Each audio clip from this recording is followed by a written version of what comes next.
yayi daɗi wallahi.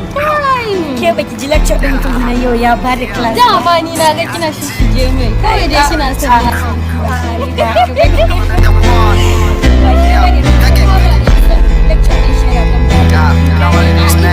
Hey! What's happening?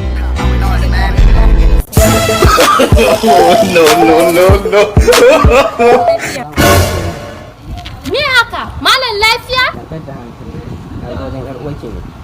Ka san ita wa? Ban san ta ba amma da gani wannan yarinyar ta fito daga cikin manyan babban gida kai zan ce. Da haka da Allah in ba za ki dawo ma nan ban ki kawai nake so ki bani. Saboda nan ba yanzu ka tare mu haka sai ka ce da fada ma ka zo. Wallahi zubin ki bai irin kama da wadda za ta zo tana irin wannan magana. Wallahi da matsala karban namban nan. Kar ki da me matsala din. Babanta ko kuma menene ai tun da aka kin fito akan hanya irin haka. Wallahi dan na karbi namban ta ba wani abu bane. Da matsala dai ni dai na gaya muku da matsala karban namban nan. Allah ina aran bakin ki.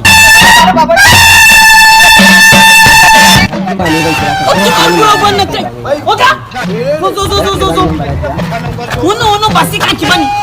Kai, wai Maryam ce wannan? Maryam Da wannan kuma waye? shi ne ba mu kawai mu je ga.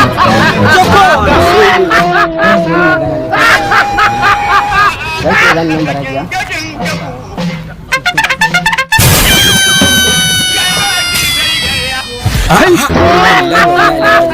Waye wannan kuma Maryam?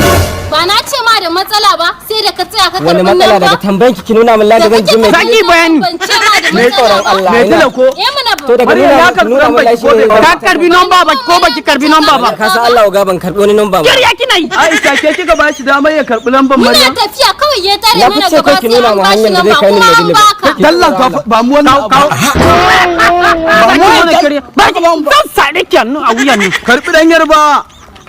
Duba mana kai boko ni ka san tun daga ajin farko na gudu. A kan baki makaranta ba. Eh mana tun daga ajin farko na gudu. Ai wannan ba nomban ka bane. Kai wai da gaske ka karbi lambar? To ba ga nan sai magana da kami sai su ce mana. Mai kasiya, mun si kasiya. No. Yi musu kasiya.